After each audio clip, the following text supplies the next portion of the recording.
क्या चाहता है देश का मनोवाद? वो चाहता है कि दलित दलित जैसा दिखना चाहिए, वो चाहता है कि दलित दलित जैसा दिखना चाहिए। हमसे कहते हैं राहुल नागपाल लगते नहीं चमार हो, हमसे कहते हैं लगते रिया मनोज अंसारी नीलम बहुत रितु सिंह तुम दलित हो। तो आपकी नजर में दलित की परिभाषा क्या है? आपकी नजर में दलित की परिभाषा है आपके सामने गिड़गिड़ाता है, आपके सामने डगमगाता है, आपके सामने वो बोल ना पाए, आपके सामने खड़ा ना हो पाए, आपके सामने इंग्लिश और अंग्रेजी तो छोड़िए वो ढंग से हिंदी नहीं बोल पाए। आप ऐसे दलित को चाहते हो, लेकिन ये वो दलित नहीं है साहब, ये बाबा साहब और फूले का वंशज है। ये वो दलित है जो तुमसे बेहतर अंग्रेजी बोलता है, जो तुमसे बेहतर पढ़ता है, जो तुमसे बेहतर भाषण देता है, जो तुमसे बेहतर नेतृत्व करता है। और ये हमने साबित किया है।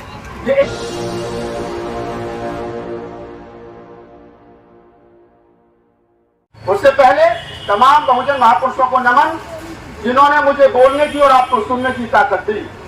उससे पूर्व में हमारे बड़े भाई मनोज अंसारी जी जो समतावाद टीवी चैनल के एडिटर इन चीफ हैं, उन्होंने अपनी बात विस्तार पूर्वक से रखी और उन्होंने जो बात कही, नीलम जी ने जो बात कही, मैं उन दोनों की बात का समर्थन करते हुए अपनी बात रखता हूँ।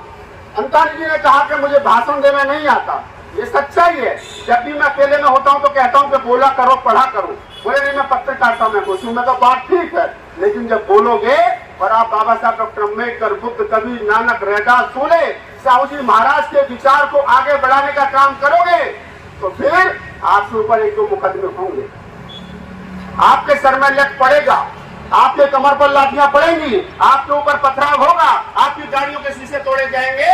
तो फिर पता चलेगा कि नीलम बोध, रितु सिंह, आशुतोष, मनोज अंसारी, लक्ष्मण यादव, रतन लाल, राहुल नागपाल, ये जो 10-20 लोग पूरे मुल्क में फूले अम्बेडकर आंदोलन को आगे बढ़ा रहे हैं, जब इन पर लाठियां पड़ेंगी, जब ये पिटेंगे तो शायद तभी हमारा समाज हमारे साथ खड़ा होगा। वो चाहता है कि हम लोग पिटे, हमारे ऊपर डंडे पड़े, हमारे ऊपर FIR हो। तो अगर यही सोच करके आप लोग आना चाहते हो, अगर यही चाहते हो कि मुकदमे हो, अगर यही चाहते हो कि हमारे ऊपर हमले हो, तो हम इस बात के लिए तैयार हैं। हम बिल्कुल नहीं डरे, बस आप आ जाना अगर इस बात का इंतजार कर रहे हो। रितु कहती है हमेशा कि मेरे लिए जब मैं मर जाऊं तो कैंडल मार्च मत निकालना, कैंडल लेकर के मत आना। रितु कहती है हमेशा कि रोहित वेमुला, पायल तंवीर, तमाम लोग जो हमारे बीच नहीं रहे, इस बहुजन समाज की विचारधारा को जो धार दे सकते थे, क्या कसूर था उन लोगों का? क्या वो दलित समाज में पैदा हुए यही कसूर था? क्या कसूर था उन लोगों का बहुत अच्छे सुंदर दिखती थी पायल तंवीर रितु की तरह? क्या कसूर था कि वो आंख में आंख डाल करके मनुवादी सिस्टम से बात करती थी? ये कसूर था। और अगर ये कसूर है तो हम ये कसूर माँ के पेट से लेकर के पैदा हुए, बाबा साहब को पढ़ करके पैदा हुए हैं, हम ये हमेशा करते रहेंगे और तुम्हारी आंख में आंख डाल करके बात करते रहेंगे हमेशा। क्या चाहता है देश का ब्राह्मणवाद? क्या चाहता है देश का मनोवाद? वो चाहता है कि दलित दलित जैसा दिखना चाहिए, वो चाहता है कि दलित दलित जैसा दिखना चाहिए। हमसे कहते हैं राहुल नागपाल लगते नहीं चमार हो, हमसे कहते हैं लगते रिया मनोज अंसारी नीलम बहुत रितु सिंह तुम दलित हो। तो आपकी नजर में दलित की परिभाषा क्या है? आपकी नजर में दलित की परिभाषा है आपके सामने गिड़गिड़ाता है, आपके सामने डगमगाता है, आपके सामने वो बोल ना पाए, आपके सामने खड़ा ना हो पाए, आपके सामने इंग्लिश और अंग्रेजी तो छोड़िए वो ढंग से हिंदी नहीं बोल पाए। आप ऐसे दलित को चाहते हो, लेकिन ये वो दलित नहीं है साहब, ये बाबा साहब और फूले का वंशज है। ये वो दलित है जो तुमसे बेहतर अंग्रेजी बोलता है, जो तुमसे बेहतर पढ़ता है, जो तुमसे बेहतर भाषण देता है, जो तुमसे बेहतर नेतृत्व करता है। और ये हमने साबित किया है, ये एक दिन में नहीं हुआ, ये हमने साबित किया है। अभी तो जुम्मा 50-60 साल हुए अधिकार मिले संविधान में, तब उनकी नानी मर गई। अभी चलने को थोड़ा सा, मुझे मालूम है आप छन्नी लगाओगे, आप जाली लगाओगे, आप गेट लगाओगे। जो बात बाबा साहब डॉक्टर अम्बेडकर के संदर्भ में संविधान सभा में आने के लिए कही गई थी कुछ तथाकथित नेताओं के द्वारा, कहा गया था कि हमने डॉक्टर अम्बेडकर को संविधान सभा संसद भवन में आने के लिए दरवाजे को छोड़िए, खिड़कियां भी बंद कर दी है। लेकिन बाबा साहब की टांग थी, बाबा साहब की हट थी कि वो संविधान सभा में भी गए, संविधान भी लिखा और संसद भवन में भी गए।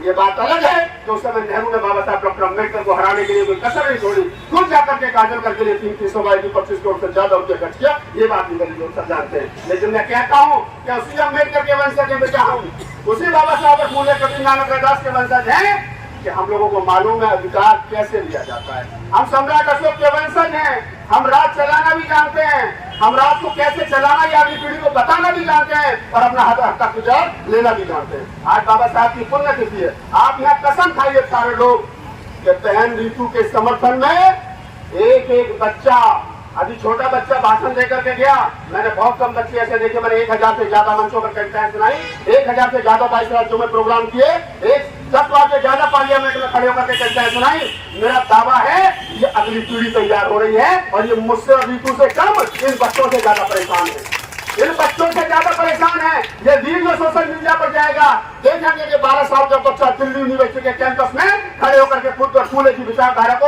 आगे बढ़ा रहा है, तो वो कहेंगे कि अभी तक तो एक रीतू, रतनलाल, लक्ष्मण यादव, राहुल नागपाल से परेशान थे, इनकी तो तीसरी और चौथी पीढ़ी तैयार हो गई। समझ लीजिए, जिस आंदोलन में 80 साल के बुजुर्ग लगे हो, जिस आंदोलन में 40 साल का राहुल नागपाल, 45 साल के मनोज अंतानी लगे हो, जिस आंदोलन में हमारी छोटी बहन लगी हो रीतू, और जिस आंदोलन में 12 साल का बच्चा लगा हो, उस आंदोलन को इनकी मनुवादी कभी रोक नहीं सकते। हमारे रंग रंग खूनों में समय हुआ आंदोलन है और हम इसको रोकने नहीं देंगे।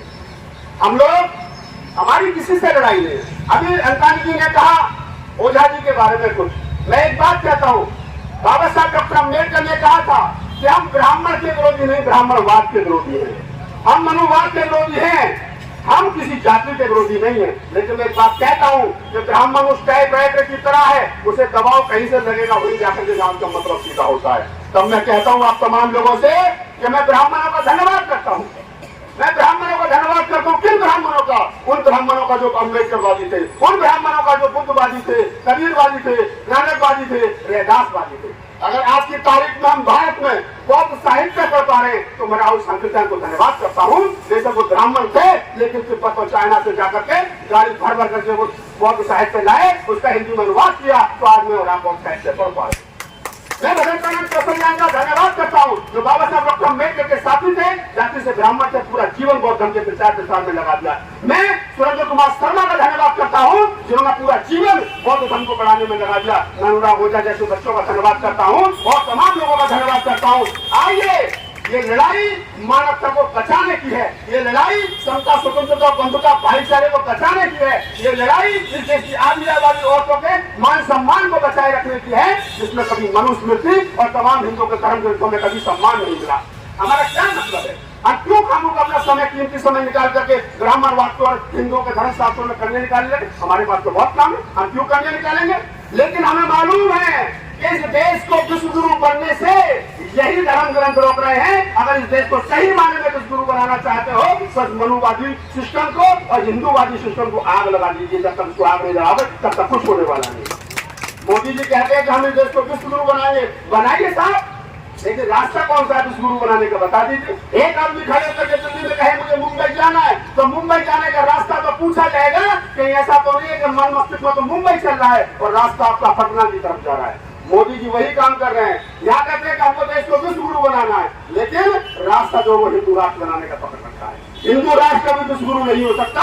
विश्व गुरु का सिद्धांत समता, स्वतंत्रता, बंधुता, करुणा, भाईचारे पर खड़ा है जो बुद्ध के सिद्धांत से आता है। जो लोग ये चाहते हैं विदेशों में जाकर के हम बुद्ध की धरती से आए हैं, अच्छी बात है भाई, विदेश में थोड़ी झूठ बोलोगे, वहाँ थोड़ी मीडिया है ये मनुवादी मीडिया, मोदी मीडिया जो तुम्हारी गलत बात को सही ठहरा देगा।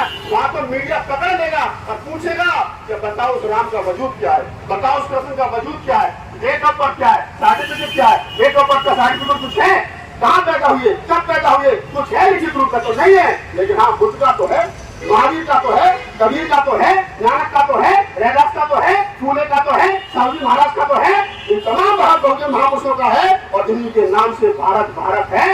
जो लोग आज मंदिर बना करके घुसा हमारा साधुवाद, जिन्होंने धारा 370 खत्म कर दी हमारा साधुवाद, अब आगे की बात कर लो भैया। अब बताओ देश की आधी आबादी को न्याय कैसे मिलेगा? इस देश के अंदर मुसलमानों को दाढ़ी पकड़ करके जबरदस्ती जय श्री राम के नारे लगवाए जाते हो, उनको न्याय कैसे मिलेगा? ये रीतू यहाँ और रीतू जैसे तमाम जो लोग जिनका रोज यूनिवर्सिटियों में, IITों में, तमाम शिक्षा संस्थानों में रोज जो मर्डर हो रहे हैं जाति के नाम पर, इनको न्याय कब मिलेगा?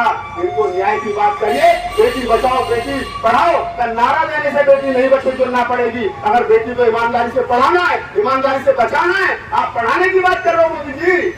आपका सिस्टम RSS के लोग कहते हैं कि बेटी पढ़ाओ, जो बेटी पढ़ गई, प्रोफेसर हो गई, सब कुछ कर लिया, दिल्ली यूनिवर्सिटी में पढ़ाती है, वो रोड पर न्याय मांग रही है, तो कौन से पढ़ी लिखी, इससे ज्यादा पढ़ी लिखी कहां से लाओ भैया? बता दो। तुम्हारी डिग्री तो हमने चेक नहीं की, रीतू की तो डिग्री तुमने चेक करके यहाँ यूनिवर्सिटी में प्रोफेसर रखा होगा, बिना चेक करे तो नहीं रख लिया। तो ये सारी चीजें विचार या प्रश्न है, और इन सारी चीजों पर मैं तो सरकार को भी लताड़ रहा हूँ, मैं अपने वालों से भी नाराज रहता हूँ, इन मनुवादियों से जिनको हम गाली दे रहे हैं, जिनको कहते हैं कि इन्होंने हमारा बहुत शोषण किया है, इनसे निपट लेंगे। थोड़े से मुठीभर लोग हैं, बिहार की जनगणना में साबित हो गया 12% है, तो 15% बताते थे, तो 12 देते 3% और देते, इनसे तो लड़ लेंगे। जिस दिन आप इकट्ठा हो जाओगे, मुझे इस आंदोलन की सबसे बड़ी खूबसूरती ये लगती है कि जिस मंच पर मैं बोल रहा हूँ, इसी मंच पर लक्ष्मण यादव बोलता है, हमारा छोटा भाई, इसी मंच पर ये संजीव तोमर बोलता है, जाट कम्युनिटी से आता है, इसी मंच पर ये ओझा जी बोलते हैं, ब्राह्मण कम्युनिटी से आते हैं, इसी मंच पर दूसरे 5 समाज के लोग बोलते हैं, यह सही माने में, इसी मंच पर डांगर साहब हमारे पीछे आकर ओबीसी समाज के वो जय भीम के नारे के साथ बोलते हैं, तब जाकर के बहुजन समाज बनता है, और तब जाकर के विश्व के आंदोलन की लड़ाई मजबूत होती है।